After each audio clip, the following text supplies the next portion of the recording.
शांति। आज 15 सितंबर 2023 के साकार मधुर महावाक्य हैं। मीठे बच्चे, तुम रुद्र ज्ञान यज्ञ में बैठे हो। रुद्र शिव बाबा तुम्हें जो सुनाते हैं वह सुनकर दूसरों को जरूर सुनाना है। प्रश्न है आज की मुरली का कि बाप ने भी यज्ञ रचा है और मनुष्य भी यज्ञ रचते हैं, दोनों में कौन सा मुख्य अंतर है। क्या प्रश्न है आज का कि बाबा ने भी यज्ञ रचा है और मनुष्य ने भी यज्ञ रचते हैं, लेकिन दोनों में कौन सा मुख्य अंतर है। उत्तर है इसका कि मनुष्य रुद्र यज्ञ रचते हैं कि शांति हो अर्थात विनाश ना हो, लेकिन बाप ने रुद्र यज्ञ रचा है कि इस यज्ञ से विनाश ज्वाला निकले और भारत स्वर्ग बने। बाप के इस रुद्र ज्ञान यज्ञ से तुम नर से नारायण अर्थात मनुष्य से देवता बन जाते हो। उस यज्ञ से तो कोई भी प्राप्ति नहीं होती है। गीत है आज की मुरली का, तुम्हारे बुलाने को जी चाहता है। ओम शांति। यह कितना मीठा गीत है और कितना अर्थ सहित है। जो विशाल बुद्धि वाले होंगे वह अच्छी रीति समझ सकेंगे। बुद्धि भी नंबरवार है ना, उत्तम, मध्यम और कनिष्ठ होते हैं। उत्तम बुद्धि वाले इसका अर्थ अच्छी रीति समझ सकते हैं। तुम्हारे बुलाने को जी चाहता है, यह कौन याद करते हैं। बच्चे, कौन से बच्चे। बच्चे तो ढेर हैं जो ब्राह्मण बने हैं, जो देवता थे, जिन्होंने ही पूरे 84 जन्म लिए हैं, उन्होंने ही जास्ती बुलाया है। वही शिव अर्थात सोमनाथ के मंदिर की स्थापना करते हैं। सिद्ध होता है कि हम जो पूज्य देवी देवता थे अभी पुजारी बने हैं, बरोबर हम पूज्य थे फिर पुजारी बने तो सोमनाथ शिव की पूजा करते हैं। रुद्र यज्ञ बहुत रचते हैं, रुद्र ज्ञान यज्ञ कभी नहीं रचते, रुद्र यज्ञ नाम रखते हैं। अभी भी रुद्र यज्ञ रच रहे हैं। तुम बहुत अच्छा समझा सकते हो। रुद्र कौन है, क्या रुद्र ने कभी यज्ञ रचा था, कैसे रचा, फिर क्या उसकी सिद्धि हुई, यह तो कोई नहीं जानते। तुमको अभी ज्ञान का तीसरा नेत्र मिला है। परमपिता परमात्मा के सिवाय ज्ञान का तीसरा नेत्र कोई दे ना सकता, कोई दे नहीं सकता। ज्ञान सागर परमपिता परमात्मा को ही गाया जाता है, मनुष्य को ज्ञान सागर नहीं कह सकते। अभी तुम जानते हो हमको दादे का वर्षा मिल रहा है, जिसको ही याद करते हैं कि बाबा आकर अविनाशी ज्ञान रत्नों का दान करो। फिर हम भी दान लेकर औरों को करेंगे। बहुत सहज है, सिर्फ याद दिलाएंगे कि तुम्हारे 2 बाप हैं। भक्ति मार्ग में 2 बाप हो जाते हैं। सतयुग त्रेता में लौकिक बाप ही होता है, वहाँ वर्षा भी तुम इस समय के पुरुषार्थ अनुसार पाते हो। तो तुम बच्चों को माथा फिरना चाहिए, कि ऐसी ऐसी जगह जाकर पूछना चाहिए कि रुद्र यज्ञ किसने रचा था। क्या रुद्र ज्ञान यज्ञ है या रुद्र यज्ञ है। असुल नाम है रुद्र ज्ञान यज्ञ। रुद्र तो है निराकार, वह कैसे यज्ञ रचेगा। जरूर शरीर धारण करना पड़े। दक्ष प्रजापिता का यज्ञ भी मनाते आते हैं, दिखाते हैं। दक्ष प्रजापति यज्ञ में अश्व को सुहा करते हैं, अश्व को टुकड़े टुकड़े कर जलाते हैं, उनको दक्ष प्रजापति यज्ञ कहते हैं। यह तुम अभी जानते हो तो वहाँ लिखना चाहिए यह कौन सा यज्ञ है। बड़ा भक्के से यज्ञ करते हैं, बहुत पैसे इकट्ठे करते हैं, बड़े बड़े आदमी दान करते हैं, कोई 100 निकालते, कोई 500 निकालते।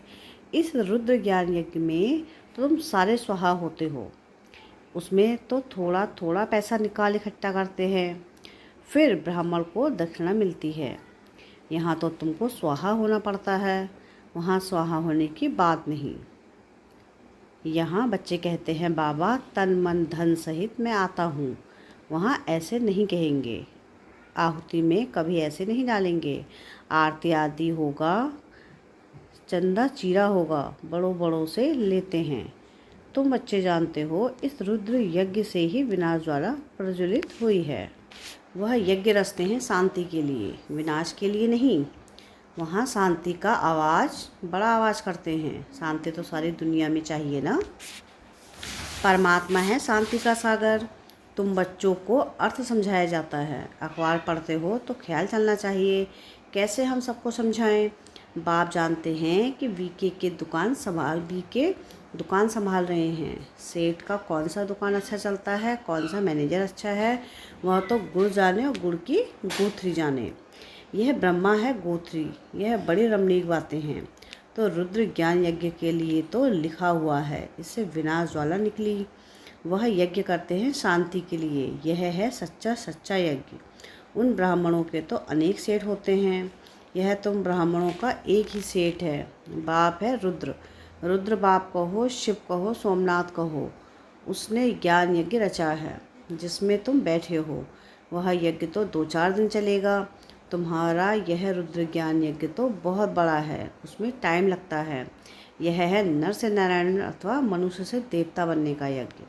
वह तो ऐसे नहीं कहेंगे। बाप बैठ समझाते हैं कि कैसे उन्हों को सावधान करो, बड़ों बड़ों को बोलो। यह तुम जो यज्ञ रचते हो उसमें भूल है। परमपिता परमात्मा कल्प कल्प संगम पर आते हैं। शास्त्रों में युगे युगे लिख दिया है, यह भूल कर दी है। वैसे ही रुद्र यज्ञ करते हैं, वास्तव में रुद्र ज्ञान यज्ञ है। शिव का नाम है रुद्र, उसने ही ज्ञान यज्ञ रचा है। जैसे इब्राहिम ने अपना इस्लाम धर्म स्थापन किया, बुद्ध ने बौद्ध धर्म स्थापन किया, वैसे ही रुद्र का है ज्ञान यज्ञ, जिससे विनाश ज्वाला प्रज्वलित होगी। तो गोया वो लोग शांति के लिए यज्ञ करते हैं, अर्थात विनाश नहीं चाहते। स्वर्ग की स्थापना के लिए नरक का विनाश हो तो अच्छा ही है ना। भारत है अविनाशी खंड, जरूर भारत के मनुष्य संप्रदाय बहुत ज़्यादा होने चाहिए। आदि सनातन देवी देवता धर्म था, उनको सारा कल्प हुआ है। शास्त्रों में 33 करोड़ लिख दिया है, परंतु यह तो समझाना चाहिए। जरूर और धर्म वालों से देवता धर्म की आदमशुमारी जास्ती होगी, लेकिन वह कन्वर्ट हो गए तो कैसे निकले। बौद्धिक, क्रिश्चियन, मुसलमान आदि जाकर ढेर बने हैं, इसलिए थोड़ी संख्या हो जाती है। यह भी ड्रामा है, इसमें समझने की बड़ी बुद्धि चाहिए। जब तक बुद्धि में ज्ञान नहीं बैठता है तो सिर्फ अर्पणमय होने से क्या फ़ायदा। अर्पणमय तो ढेर बनते हैं, परंतु जो अच्छी रीति धारण कर और कराते हैं, प्रजा बनाते हैं, वही अच्छा पद पा सकते हैं। तो यह गीत एक्यूरेट है, बुलाने को जी चाहता है। सबसे पहले 84 जन्म किसने लिए होंगे? जो पहले पहले थे, वह थे ही देवी देवताएं। सो भी भारत में थे, अभी तो कोई कहाँ कन्वर्ट हो गए हैं। कई तो भारत से बाहर चले गए हैं, नहीं तो वास्तव में भारत जैसा बड़े ते बड़ा तीर्थ और कोई है नहीं। और सभी धर्म स्थापक जो हैं, उन्हों को भी पावर बनाने के लिए भगवान को भारत में आना पड़ता है, क्योंकि सब पतित हैं, सबको पावर बनाने वाला एक है। यह तुम जानते हो। तुम्हारे में भी नंबरवार यथार्थ रीति जान सकते हैं। तुम कहेंगे हम रुद्र ज्ञान यज्ञ में बैठे हैं, कोई यज्ञ होता है क्या? ऐसा कोई यज्ञ होता है क्या जिसमें इतना समय बैठे हों? क्या बैठ करते हो? रुद्र जो ज्ञान सुनाते हैं वो सुनते ही रहते हो। जहाँ तक रुद्र बाबा इस शरीर में हैं, सुनाते ही रहेंगे। प्रजापिता ब्रह्मा भी तो जरूर होगा ना। ब्रह्मा का दिन और ब्रह्मा की रात गाई हुई है। सूक्ष्म वतनवासी ब्रह्मा का थोड़े ही दिन और रात बनाएंगे, वह तो सूक्ष्म वतनवासी देवता है। दिन और रात का प्रश्न यहाँ का है। ब्रह्मा की रात माना पतित, फिर वही पावन बनते हैं तो दिन होता है। ब्रह्मा को भी पावन बनाने वाला एक सद्गुरु है। सद बाबा, सत टीचर, सदगुरु तीनों इकट्ठे हैं। पहले जरूर बाप के बच्चे होंगे, फिर पद टीचर से पाएंगे। नंबरवार है ना, यह भी बुद्धि में रहे तो कितनी खुशी रहे। तुम पहले बेहद के बाप के थे ना, यहाँ आए हो पाठ बजाने। भक्ति मार्ग में बेहद के बाप को याद करते आए हो, क्योंकि वह है स्वर्ग का रचयिता, जरूर स्वर्ग के रजाई देने वाला होगा। यह समझाना तो बड़ा सहज है, सेंसिबल ही समझा सकेंगे। वास्तव में सेंसिबल तुम ब्राह्मण हो। तुम्हारे में जो अक्लमंद हैं उनमें भी नंबरवार हैं। दुनिया के अक्लमंद भी नंबरवार है ना। यहाँ भी तो सेंसिबल बनते जाएंगे, वह ज़रूर अच्छा नंबर पाएंगे। हर एक अपनी दिल से पूछे कि हम कहाँ तक सेंसिबल बना हूँ। जैसा बाबा मुरली चलाते हैं वैसा वहाँ भी तुम्हारी मुरली चल सकती है। तुम उन्हें समझाओ कि रुद्र यज्ञ और रुद्र ज्ञान यज्ञ में रात दिन का फर्क है। रुद्र ज्ञान यज्ञ रचा तो उससे विनाश ज्वाला निकली, भारत स्वर्ग बना। और फिर यज्ञ रचते हैं। विनाश ना हो अर्थात स्वर्ग स्थापन ना हो, यह तो उल्टी बात हो गई। तब तो बाबा कहते हैं कि मैं इन सब का उद्धार करने आता हूँ, रुद्र ज्ञान यज्ञ रचता हूँ। तो तुम प्रतिज्ञा करते हो बाबा, हम आपसे सुनकर और सुनाएंगे। अच्छा, औरों को सुनाओ, पहले यहाँ तो रिपीट करो, घड़ी घड़ी रिपीट करो, जो फिर कहाँ समझा सको। फर्स्ट क्लास पॉइंट है। उस यज्ञ में तो जौ तिल आदि डालते हैं। मेरे रुद्र ज्ञान यज्ञ में तो सारी पुरानी दुनिया की सामग्री स्वाहा हुई थी, परंतु यह सब बातें कोई की बुद्धि में अच्छी रीति धारण नहीं होती। बाप को याद नहीं करते हैं तो बुद्धि का ताला नहीं खुलता। बाबा कहते हैं हम भी क्या करें, इस समय सबकी बुद्धि पतित है, उनको पावन बनाता हूँ। जो मेरे को याद नहीं करते उनमें धारणा नहीं हो सकती। बुद्धि का ताला कैसे खुले, याद से ही खुलेगा। मोस्ट विलव्ड बाप है, उनकी बड़ी महिमा करते हैं। शिव बाबा की कितनी महिमा है। शिव की पूजा भी होती है तो जरूर आता होगा ना, बिगड़ ऑर्गन्स क्या आकर करेंगे। तो अब ब्रह्मा में आया हुआ हूँ, तुम बच्चे बाप दादा के सामने बैठे हुए हो, परंतु देह अभिमान होने के कारण इतना लब बाप के लिए रिगार्ड नहीं रहता। डायरेक्शन पर मुश्किल चलते हैं, अहंकार में आ जाते हैं। बाप कहते हैं कि मैं निरहंकारी हूँ, तुमको इतना अहंकार क्यों आता है। बस समझते हैं कि मैं ही होशियार हूँ, इतना देह अभिमान आ जाता है। अब कोई का पति मर जाता है तो उसकी देह खत्म हो गई, बाकी आत्मा निकल गई। फिर ब्राह्मण में आत्मा को बुलाते हैं, देह को तो नहीं बुलाते। भावना रखते हैं तो भावना का भाड़ा मिलता है। पति को याद करते रहे तो पति का साक्षात्कार कर लेंगे। बाबा साक्षात्कार तो कराते हैं ना, ऐसे बहुतों का प्यार होता है। आएगी तो आत्मा ना, कोई का स्त्री में प्यार है तो भावना का भाड़ा मिल जाता है। स्त्री को देख लेते हैं, चीज़ ले आते हैं, खुद उनको पहनाते हैं। ऐसे बहुत कुछ होता आया है। आगे बहुत विधि से खिलाते थे, जैसे गणेश को अथवा नानक आदि को याद करते हैं तो साक्षात्कार हो जाता है। ऐसे बहुतों को हो सकता है, परंतु वह चाबी एक ही बाप के हाथ में है। बाप कहते हैं यह साक्षात्कार की बातें भी ड्रामा में निभी हुई हैं। साक्षात्कार कराया, ड्रामा चला, ठहरता नहीं है। ड्रामा को भी अच्छी रीति जानना होता है। अरे बाबा का तो अच्छी रीति रिगार्ड रखो। बाप में इतना रिगार्ड प्यार रखना बड़ा मुश्किल है। कहते हैं यह तो उनका रथ है, इनको हम क्या करेंगे, हम तो निराकार को ही याद करेंगे। अच्छा, निराकार की याद में जाकर दिखाओ, निराकार साथ खाओ पियो, तुम इनके पास क्यों आते हो। कहते हैं नहीं बाबा, आप इसमें हो, आपको ही इसमें विराजमान समझ चलते हैं। यह बड़ा मुश्किल किसी की बुद्धि में रहता है। ऐसे बहुत है जो गपोड़े लगाते हैं। हमारा बाबा में बहुत प्यार है, हम इतने घंटे बाबा को याद करते हैं।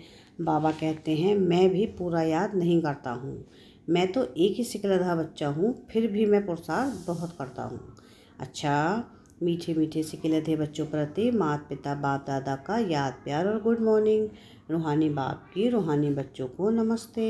हम रूहानी बच्चों की रूहानी बाप दादा को याद प्यार गुड मॉर्निंग और नमस्ते। शुक्रिया प्यारे बाबा, शुक्रिया। धारणा के लिए मुख्य सार है। सार की पहली पॉइंट है कि अर्पण होने के साथ साथ अपनी बुद्धि को विशाल बनाना है। ऊंच पद के लिए अच्छी रीति धारणा करनी और करानी है। सेकंड पॉइंट है कि बाप समान निरअहंकारी बनना है। अहंकार छोड़ बाप से अति लव व रिकॉर्ड रखना है। देह अभिमान में नहीं आना है। वरदान है आज की मुरली का, मालिक बन कर्मेंद्रियों से कर्म कराने वाले कर्मयोगी, कर्म बंधन मुक्त भाव। ब्राह्मण जीवन कर्म बंधन का जीवन नहीं, कर्मयोगी जीवन है। कर्मेंद्रियों के मालिक बन, जो चाहो जैसे चाहो जितना समय कर्म करने चाहो वैसे कर्मेंद्रियों से करते चलो तो ब्राह्मण सो फरिश्ता बन जाएंगे, कर्म बंधन समाप्त हो जाएंगे। यह देह सेवा के अर्थ मिली है। कर्म बंधन के हिसाब किताब की जीवन समाप्त हुई, पुराने देह और देह की दुनिया का संबंध समाप्त हुआ, इसलिए इसे मरजीवा जीवन कहते हैं। स्लोगन है आज की मुरली का कि दिलाराम के साथ का अनुभव करना है तो साक्षीपन की स्थिति में रहो। क्या स्लोगन है आज का कि दिलाराम के साथ का अनुभव करना है तो साक्षीपन की स्थिति में रहो। अच्छा, ओम शांति।